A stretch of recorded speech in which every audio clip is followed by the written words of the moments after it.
ধর্ম যোগ বিয়োগ পূরণ ভাগ ছাড়া নয় সমগ্র করাচাবুক সংকলন অবলম্বনে দ্বিতীয় পর্বে দ্বিতীয় অংশে পড়ছি। মনে পড়ে সেই কথাটি, আমার ছোট বয়সে আমি গিয়েছিলাম দোকানে সাবু কিনতে। মা 2 আনা পয়সা দিয়েছিলেন, পয়সাটা কিভাবে যেন পড়ে গেছে। আমি গিয়ে এক দোকানে ঢুকলাম। দোকানিকে বললাম 2 আনার সাবু দিন তো। সে ওজন করে 2 আনার সাবু আমার হাতে দিল। পয়সা দিতে গিয়ে দেখি পকেটে পয়সা নেই। এখন কি করি ভাবলাম বাকিতে নিয়ে যাই, কালকে এসে পয়সা দিয়ে যাব। হঠাৎ নজরে পড়ল দোকানের এক জায়গায় লেখা আছে আজ নগদ কাল বাকি। তাহলে তো বাকিতে নেওয়া যাবে না, কালকে এসে নেব। ছেলে মানুষই মন, দোকানিকে বললাম ঠিক আছে আজ থাক, কাল এসে নিয়ে যাব। তারপর দিন সে এই দোকানেই গেছি সাবু আনতে। সেদিনও পয়সা নিতে ভুলে গেছি। আবার সেই লেখা আজ নগদ কাল বাকি। বুঝলাম কোনো দিনই কালের সন্ধান পাবো না। বাকিতে সাবু কিনতেও আর পারা গেল না। ওটাও হলো সেই রকম, আজ কাম বর্জন কাল দেব দর্শন। সব সময় প্র্যাকটিক্যাল কথা বলবে। ধর্মটাকে অবাস্তবে নিয়ে গেলে সুবিধা হবে না। এখানে ধর্মের নামে বেশিরভাগই চলছে অবাস্তব কথা। বস্তু ছাড়া ধর্ম হতে পারে না, ধর্ম বাস্তবের উপর প্রতিষ্ঠিত। আমি সবাইকে বলি তোমরা জেনে রাখো কাম ত্যাগ হয় না। ব্যবহার করুক না করুক সেটা হলো আলাদা কথা। এর উপর নির্ভর করে যদি দেব দর্শন করতে হয় তবে কাম বর্জনও হবে না, দেব দর্শনও হবে না। আমার যেমন বাকিতে সাবু কেনা আর হলো না। আগেই বলেছি ধর্ম সম্বন্ধে বিভিন্ন তত্ত্ব পরিবেশন করেন যারা, তাদের পাণ্ডিত্যের জোর আছে। কেউ অতি সুন্দর কবিতা বলেন, কেউ বা কাব্য রচনা করেন। তাদের গুণাবলী যা আছে সব মেনে নেব, আরও যদি কিছু মানতে হয় তাও মানব।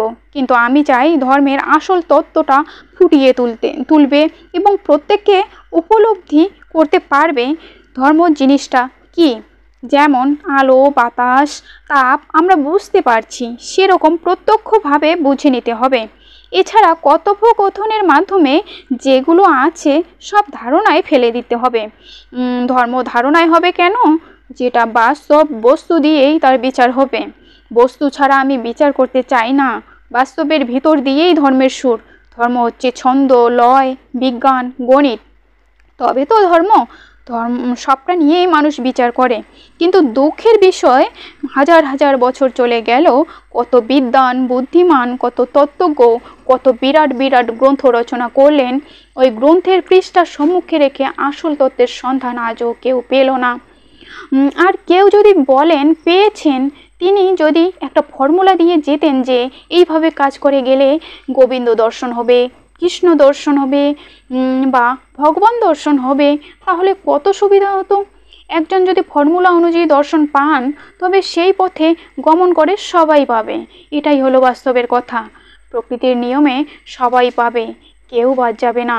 আর তখনই না পেলে বলবে তুমি কাম ত্যাগ করো নাই, লোভ ত্যাগ করো নাই, তাই ঈশ্বর তোমার সাথে দেখা করছেন না। ঘোড়াগুলোকে অন্ডকোষটা কেটে দিয়ে যে বলবান করে তার কি কাম চলে গেল? সেই ঘোড়া অত্যন্ত শক্তিশালী হয়ে দৌড়াচ্ছে।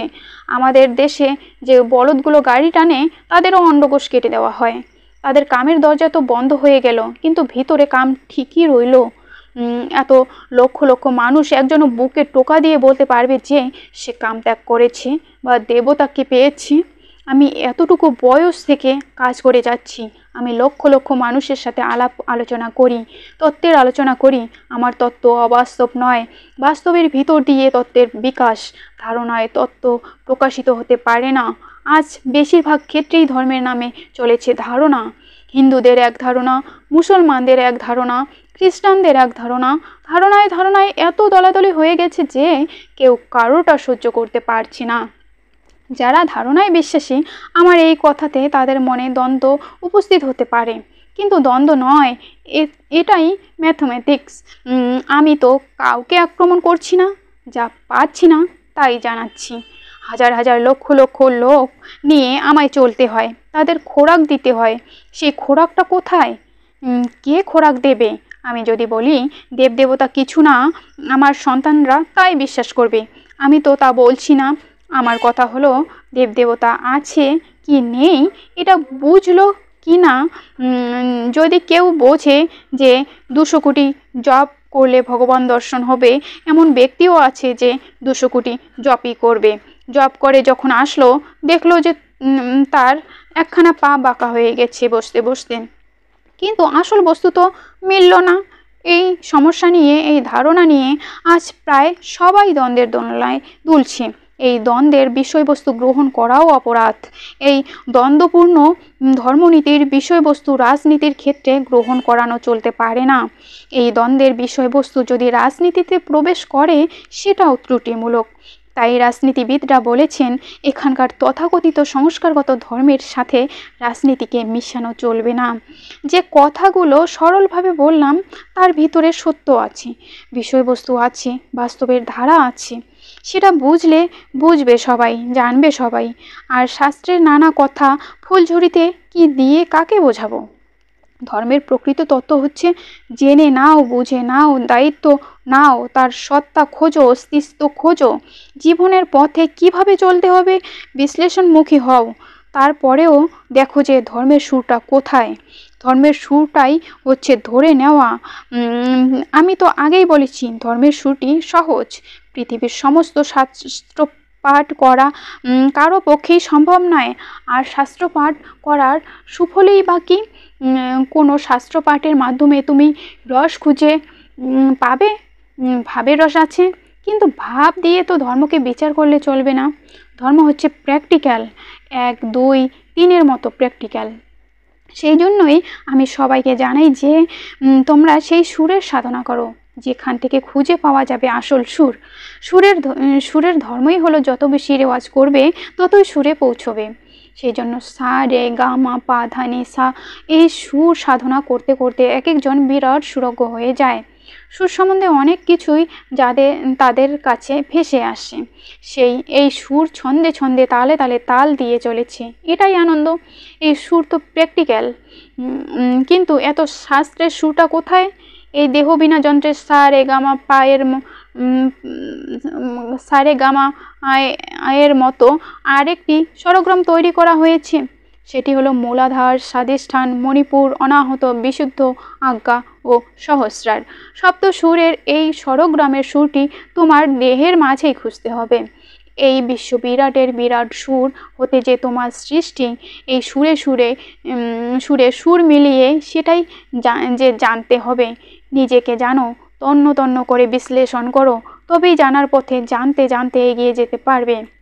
সত্য পথটা আমরা বেছে নেব। এত শাস্ত্র পাঠ করা, এই তত্ত্ব জানা তোমাদের পক্ষে সম্ভব নয়, সময়ও থাকবে না। তোমরা এই ফর্মুলাটা মনে রেখো। এটাই জগতের কাছে আমি নতুন দিয়েছি। এটা হলো যোগ, বিয়োগ, পূরণ, ভাগ। এর মধ্যেই সব শাস্ত্রের মূল তত্ত্বটা খুঁজে পাবে। কি করে? তোমার মনকে সবসময় এমনভাবে রাখবে, এমন কিছু গ্রহণ করবে যেটা তোমার কাজে লাগে। এটাই হলো যোগাযোগ। এমনভাবে যোগাযোগ করো যার থেকে তুমি লাভবান হবে। তোমার তথ্যের বিশ্লেষণে বিয়োগ হলো আমাদের শরীরের অঙ্গ প্রত্যঙ্গ যেগুলো ডিস্টার্ব করছে, দমনের ভিতর দিয়ে সেগুলোকে রাখো, এবং যেটা বাদ দিয়ে দাও। এটাই হলো বিয়োগ। অর্থাৎ যেটার প্রয়োজন নাই এবং শরীরকে যা অসুস্থ করতে পারে, গোলমাল করতে পারে, সেগুলো বিয়োগ করতে হবে। এখানে বাদাবাদির কোনো প্রয়োজন নাই। পূরণ হলো অপূরণকে পূর্ণ করো। যেটা পূর্ণ করা দরকার, সেই পূর্ণের অধিকার নিয়ে তুমি এগিয়ে চলো। আস্তে আস্তে দেখবে অপূরণকে কিভাবে পূরণ করছে।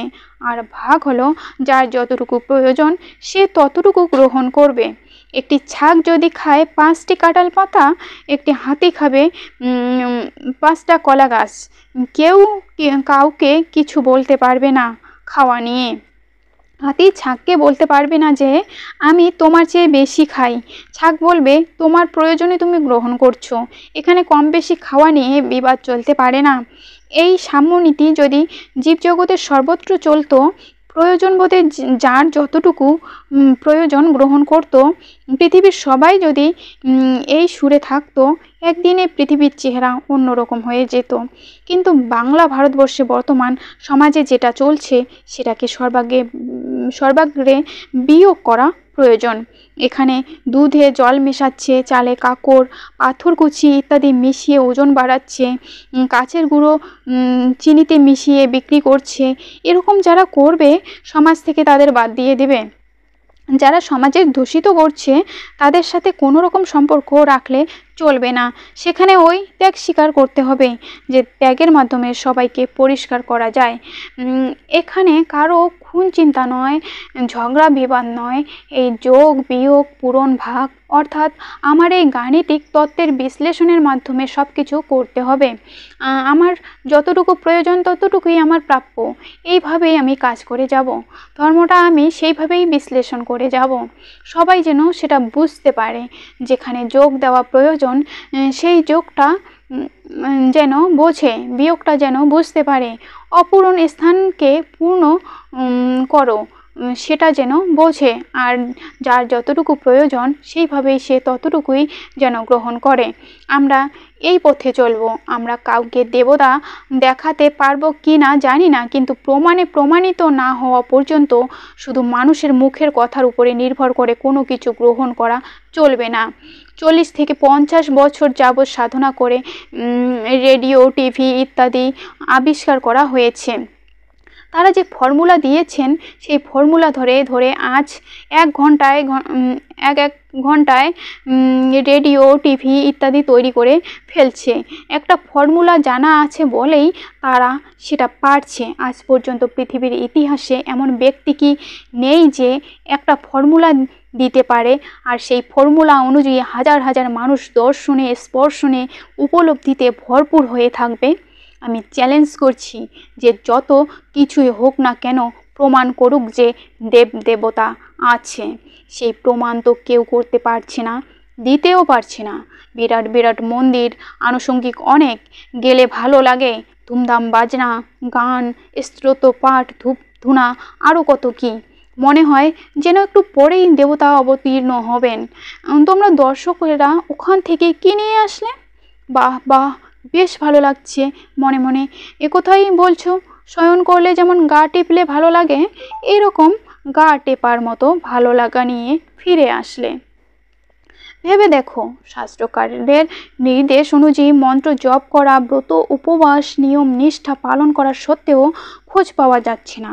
বাহ্যিক আচার বিড়ম্বরে খানিকটা তৃপ্তির স্বাদ পাওয়া যেতে পারে, কিন্তু অন্তরের সাড়া পাওয়া যায় কি? একটা একটা করে মন্দিরে গিয়ে দেখে নিও তারা কিভাবে পূজা করছে। ধূপ, দীপ, শঙ্খ, ঘণ্টা, আরও কত উপাচার সাজানো রয়েছে। সমস্ত ভারতবর্ষের মন্দিরে মন্দিরে ঘুরেছি। এরকম অনেক লোকের সাথে আমার দেখা হয়েছে। একজনকে জানি, সে প্রায় ভারতবর্ষের সমস্ত মন্দিরে ঘুরে এসেছে। যেখানে গিয়েছে প্রায় সব জায়গায়ই দেখে টাকা পয়সার খেলা। এখানে ঢুকতে গেলে টাকা দিতে হবে, ওখানে গেলে টাকা দিতে হবে, এরকমভাবে প্রতিদিন খরচ করতে করতে প্রায় 50,000 টাকা খরচ হয়ে গেছে। অবশেষে শুধু ভাড়াটুকু সম্বল করে সে ফিরে এসেছে। আমার কাছে এসে সে বলছে, বাবা শুধু টাকাই খরচ করলাম, কিন্তু একটুকুও ডিশ পেলাম না। আমি তাকে পাঠিয়েছিলাম, তোমার টাকা আছে, তুমি ঘুরে ঘুরে দেখে এসো। সে প্রায় ভারতবর্ষের সব মন্দির, মসজিদ, গির্জা থেকে ঘুরে এসে বলছে, বাবা কত জায়গায় ধর্ণা দিয়েছি, দর্শন দাও দর্শন দাও বলে কত কেঁদেছি, কিন্তু কিছুই তো পেলাম না।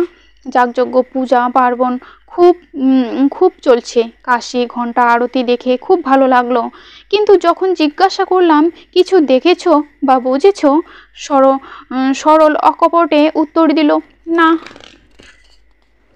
তোমরা গট গট করছো, আল্লাহ আল্লাহ করছো, ভগবান ভগবান করছো, এদের কারোরই তো খোঁজ নাই। মন্দিরে গেলে ভগবান পাওয়া যাবে না, মন্দিরে নাই, মসজিদে গেলে আল্লাহ পাওয়া যাবে। কোনো মসজিদে গেলে আল্লাহ পাওয়া যাবে, কোনো মসজিদে নাই। গির্জায় গেলে গডকে পাওয়া যাবে, গির্জায়ও নাই।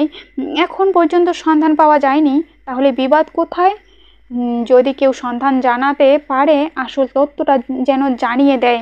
আমি কথা বলতে বাধ্য হচ্ছি যে দেবতা সম্পর্কে আজ পর্যন্ত কেউ প্রত্যক্ষ প্রমাণ দিতে পারেনি। কে পারবে তা জানি না, সে জানা নিয়ে আমি বসে থাকবো না। যতটুকু আমি বুঝেছি সেটুকুই বললাম। গানের ভিতর দিয়ে, বাজনার ভিতর দিয়ে যেভাবে বলুক, যদি বলে জলের মধ্যে দাঁড়িয়ে চিন্তা করতে হবে, সমুদ্রের মাঝখানে ডুব দিয়ে দেবতাকে খুঁজতে হবে, তাতেও রাজি আছি। তবু তারা সন্ধান দিক। আমার লক্ষ লক্ষ সন্তানকে এই সত্যের সুর জানাতেই হবে, যেইভাবেই পারি। এর শেষ কোথায় দেখতে চাই। আমি গুরু সাজতে চাইনি যে যা খুশি বলে বলুক, এর সঠিক প্রমাণ না পাওয়া অবধি গ্রহণ করতে পারছি না। দেবতা নাই একথা আমি বলছি না, দেবতা নাই যে বলবে। যদি থাকে আবার ভগবান আছেন, ভগবানকে ডাকলে পাওয়া যায় এ কথাও বলতে পারছি না। কারণ এই সুরটার ছন্দ কোথায়, লয় কোথায়, দাড়ি কমা কোথায় আগে খুঁজতে হবে। তাই আমাদের দেশে বিভ্রান্ত হয়ে অনেকেই ঘুরছে। এখানে যেন খাজনার চেয়ে বাজনাই বেশি, আসলের নামে হদিস নাই, আড়ম্বরটাই বেশি। দেখতে পাচ্ছি যে যত আড়ম্বরপূর্ণ অনুষ্ঠান পাকাপাকিভাবে করতে পারে, অনেকের ধারণা সেখানে ভগবানকে পাওয়া যেতে পারে। একটি মন্দিরে বিগ্রহ দর্শন করিয়ে লক্ষ লক্ষ টাকা উপার্জন করছে। যে যা খুশি করুক, আমার দেখার প্রয়োজন নাই। আমি চাই সত্য প্রমাণ। কে দেখেছে, কে জেনেছে, কে বুঝেছে, তছনছ করে খুঁজে বের করো। এত হাজার হাজার বছর হয়ে গেল, একজনও কি দেবতা আছেন প্রমাণ করে যেতে পারলো না। আমি কাউকে আক্রমণ করে কোনো কথা বলছি না, কারো দেবতার উপর আমি অসন্তুষ্ট নই। আমি চাই প্রত্যক্ষ প্রমাণ, সত্যের সুরটা খুঁজে পেতে চাই। বাংলা ভারতবর্ষে এত কোটি কোটি লোক, কেউ তো সাড়া দিতে পারছি না। আমার কথাতে অনেকে অসন্তুষ্ট হতে পারে, তারা ভাবতে পারে যে তিনি এভাবে বলছেন, কিন্তু কাউকে অসম্মান করে আমি কিছু বলছি না। আমার বুঝ দিয়ে যেটা বুঝতে পারছি সেটাই বলেছি। আমি মানুষকে ঠকাতে রাজি নই। আমি যদি দেব দর্শনের পথ খুঁজে দিতে না পারি, সেটা আমার ডিসক্রেডিট। এতগুলো সন্তানকে আমি কি ডোবায় ছুঁড়ে ফেলবো? যে পথ দিয়ে সেই সুরে পৌঁছানো যায়, সেই পথের সন্ধান দিতে চাই। সে কি গল্প কাহিনীতে হবে? গল্প ঠাকুমার মুখেই ভালো লাগে, আমাদের মুখে গল্প ভালো লাগবে না। ফাঁকি দিয়ে শুধু মাহাত্ম্য বর্ণনায় কোনো কাজ হবে না, কল্পনায় কাজ হবে না। এসব কথা তো হাজারবার বলেছি। তোমরা যোগ বিয়োগ পূরণ ভাগের মধ্যে থাকবে। এই পূরণের সুরে যেখানে পূরণ করতে পারো, সেখানে নত হয়ে তা গ্রহণ করবে। এখানকার যা পরিবেশ এবং এখানে যেসব দল সম্প্রদায় আছে, তারা বিবাদ বিচ্ছেদে লিপ্ত হয়ে সমস্ত দেশটাকে একেবারে তছনছ করে ফেলেছে। প্রকৃতির সেই ব্যাপকতার সুরে কে আছে জানি না, প্রায় কাউকেই খুঁজে পাওয়া যায় না। একবার আলাউদ্দিনকে বলেছিলাম, খান সাহেব, শাহের অর্থ জানো? সে কুমিল্লা ভাষায় উত্তর দিয়েছিল, আলারে কইতে পারতাম না। শায়ের অর্থ বিরাট, সেই অর্থবোধে কেউ সারে গামা করে কিনা সন্দেহ আছে। সুতরাং কোনো ছন্দে বা সুরে যদি কেউ সেই সাড়া পায়, সেই বলে দিতে পারবে কিভাবে করলে এটা হয়। এটাই বিরল। আমি তো বলেছি, আসলে সন্ধান যে দেবে তার কাছে সেটি গ্রহণ করতে আমার কোনো আপত্তি নাই। কিন্তু গুরু হয়ে একটা দেবতার গল্প করলাম, সবাই শুনে খুশি হলো। এগুলো হলো চাটনি দিয়ে পেট ভরে না, চাটনিটা শেষেই খায়। এই চাটনি জাতীয় কথা দিয়ে শাস্ত্রপাঠ করে বোঝানো, তাতে মন ভরে না। আসলটা তো খুঁজে পাওয়া গেল না। তাই সবাইকে জানাচ্ছি, আজ আমাদের দুরবস্থা চারিদিক থেকে। খাওয়ায়, পড়ায়, শিক্ষায়, আশ্রয়ে, সব দিক থেকে আমরা দুর্দশাগ্রস্ত। সুরের সাধনা করতে গিয়ে বারেই ভিতর থেকে জেগে উঠছে, অবিলম্বে সমাজ থেকে অসুর বিতাড়ন করো, অসুরকে তাড়াও। এখন এটাই বেশি জাগছে। যারা ক্ষতি করছে, দেশের সর্বনাশ করছে, এরা সমাজের বুকে ক্ষতিকারক জীবাণু স্বরূপ। এরাই দেশকে, সমাজকে ধ্বংস করছে। এদের বিরুদ্ধে প্রতিবাদ করাটা শ্রেয়। এগুলো তো অঙ্কে পাওয়া গেছে, কোনটা শ্রেয় অঙ্কই বলে দেবে। তোমার বাঁচার জন্য তুমি চেষ্টা করো, ডাল ভাত খাও। আজ সমাজটাও চরম ক্ষুধার্ত হয়ে রয়েছে। আজ সমাজের বুকে তাণ্ডব লীলা চলছে। এই তাণ্ডব লীলার বিরুদ্ধে প্রতিবাদ করতে হবে, প্রতিকার করতে হবে। কিন্তু খুন আমাদের ধর্ম নয়, খুনের মধ্যে আমরা নাই, মিথ্যা বা ছলচাতুরির মধ্যে আমরা নাই। আমরা সুস্পষ্টভাবে সুন্দরভাবে সমাজকে মধুময় করতে চাই। আজ সবার ভিতরেই এটা জেগে উঠছে। কেউ যেন আমাদের ভুল না বোঝে। আমরা ভুল বুঝতেও চাই না, বোঝাতেও চাই না। যা প্রত্যক্ষ, যেটা সঠিক, সেটাই সবার কাছে পৌঁছিয়ে দিতে চাই। আর বর্তমান সমাজে এক শ্রেণীর মানুষ কি করে ক্ষতি করবে, দল ভাঙবে, গুজবের কথা ছড়াবে, এই নিয়েই আছে। তারা নানাভাবে মানুষকে বিভ্রান্ত করে চলেছে। তার উপর খুন খারাপি তো আছেই, কিন্তু আমরা খুনের পথের পথিক নই, আগেই বলেছি। সর্বদাই আমরা প্রতিকারের পক্ষে, তাই আমরা প্রতিবাদ করব। সেটাই আমাদের ধর্ম, এটাকে ধর্মই বলতে হবে। এই ধর্মটা সমাজে বাঁচিয়ে রেখে সমাজকে মধুময় করা একটা কাজ। কেউ যদি বলে আমরা ধর্ম বিশ্বাস করি না, সেটা ঠিক নয়। আবার কেউ যদি বলে আমরা ধর্ম বিশ্বাস করি, সেটাও ঠিক নয়। কোনোটাই তো তোমার জানা নেই, জানো না বলেই তো বিশ্বাস করছো। অবিশ্বাস করতে যাবে কেন? যদি থাকে তখন কি করবে? তখন তো জিহ্বায় কামড় দিতে হবে। আমরা আছে বা নাইয়ের মাঝখান দিয়ে চলতে চাই। যদি প্রমাণিত হয় আছে, সব পরিষ্কার। আর যদি শুধু নাই পাওয়া যায়, তবে ওই নাইয়ের সাধনাই করতে হবে। আছে বা নাই যদি স্পষ্টভাবে কেউ জানাতে পারে, আমি আমার সন্তানদের খুলে বলবো, তাদের জানাবো আছে কি নেই। এবার প্রমাণ হয়ে যাচ্ছে, সবাই খুশি হবে। ধারণার মাঝে রেখে দিয়ে আমার গুরুগিরি বাঁচিয়ে রাখা আমি অত্যন্ত অপছন্দ করি। ধারণার বশে কল্পনা বা গল্পকথায় আমি মানুষকে বিভ্রান্ত করতে রাজি নই। নাই জিনিসটাকে প্রতিষ্ঠা করার জন্য মন গড়া কথা বলে চমক লাগানো, এটা কারো পক্ষেই ন্যায়সঙ্গত হবে না। আমরা জ্ঞান ভিক্ষু। আমরা জানতে চাই, হ্যাঁ ও জানতে চাই, না ও জানতে চাই, কি আছে কি নাই তাই জানতে চাই। এত হাজার হাজার গ্রন্থের মধ্যে এই কথাটা কেউ বলতে পারছি না যে কিভাবে দেবদর্শন হয়।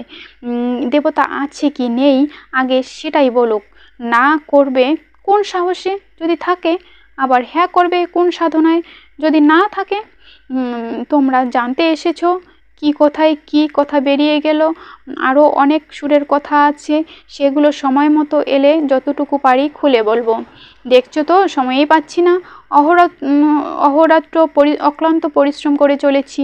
আমি চাই সবাই একটা শৃঙ্খলায় আসুক, একটা মতে ও পথে আসুক। আমরা ন্যায়ের সংগ্রামে ব্রতী হতে চাই। সবাইকে ন্যায়ের সংগ্রামে ব্রতী হতে হবে। কখন কোথায় কি হবে তা জানি না। এখানকার কোনো রাজনৈতিক বা ধর্মনৈতিক গোষ্ঠীর ভিতরে আমার কোনো রাগ নেই। কোনো সংগঠনের বিরুদ্ধে বা সরকারের বিরুদ্ধে আমি কিছু বলি না। আমি বলি আমাদের বিরুদ্ধে। আমরা যে কোথায় নেমেছি সেটাই চিন্তা করি। আমরা আমার লক্ষ লক্ষ সন্তানকে একটা সুরে পৌঁছিয়ে দিতে না পারা অবধি আমি খুশি হতে পারছি না। তারা তো আমার উপরে ভরসা করে আছে। তাদের নিরাশ করা আমার কর্তব্য নয়। তোমরা কাজ করো, দেখো, বোঝো, বিশ্লেষণ করো। দেখি মহাশূন্যের পথিক এবং যাত্রিক হয়ে কত দূর যাওয়া যায়। চলো যাই মহাশূন্যের পথে। সময় ফুরিয়ে আসছে। মৃত্যুর সমন কিন্তু আমাদের পকেটে। কার গাড়ি কখন চলে আসে কোনো ঠিক নাই। তাই যতদিন আমরা আছি এই পৃথিবীতে সব প্ল্যাটফর্মের বন্ধু। যার যখন দিন শেষ হয়ে যাবে, চলে যাবে সবাইকে বিদায় জানিয়ে। জীবনের খেলা শেষ, তাই শেষ নিঃশ্বাস ফেলার আগের মুহূর্ত পর্যন্ত বস্তুর ভিতর দিয়ে, বাস্তবের ভিতর দিয়েই আমাদের পথ চলতে হবে। বস্তু ছাড়া অন্য পথে আমরা যাব না।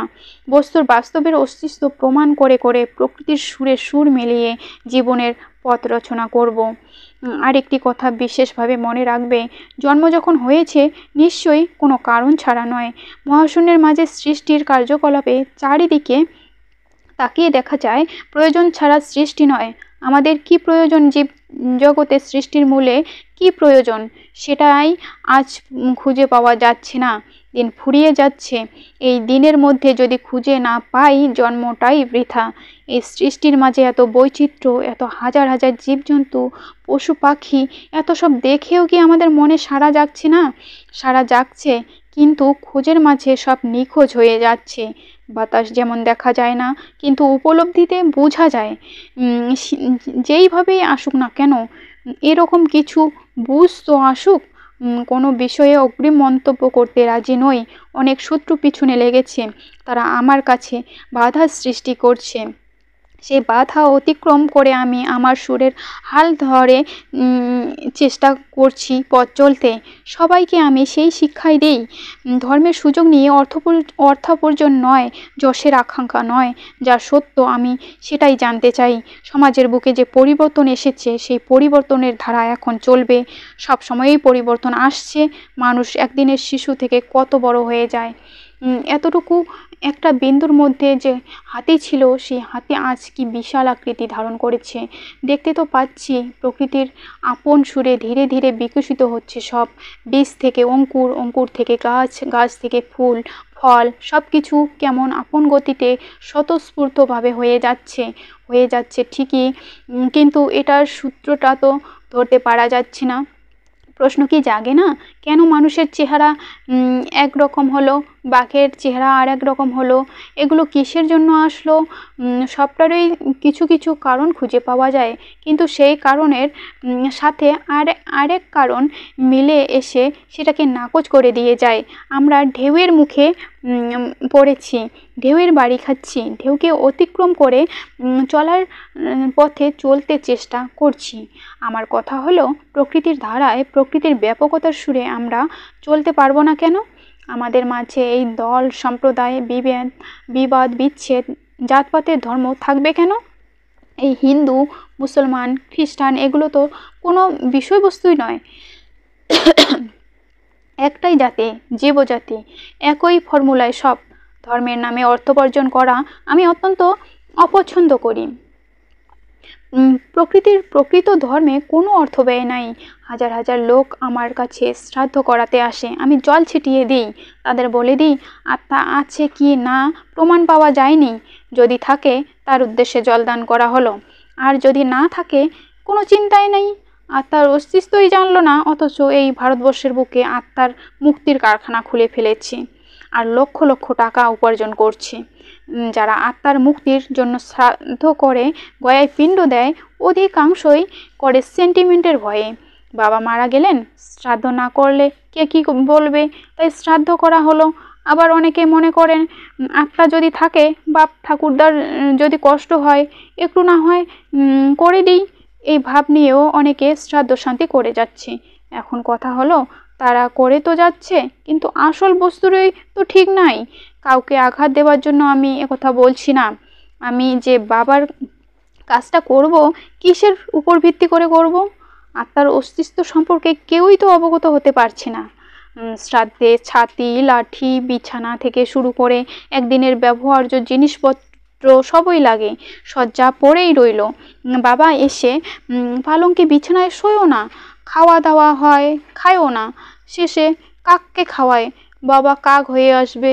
এই সমস্ত গল্পগুচ্ছের কথাতে মানুষকে আর কতদিন বিভ্রান্ত করে রাখবে? যারা গয়ায় পিণ্ড দেয়, আশা করে পশু মেখে মৃত ব্যক্তির হাতে দেবে। কোথায় কি? যারা মৃত ব্যক্তি তারা তো বিদেহী, তাদের জন্য চিৎকার করে কাঁদছে, বাবা তুমি নাও, দাদু তুমি নাও, বাবা তুমি বিছানায় এসে বসো।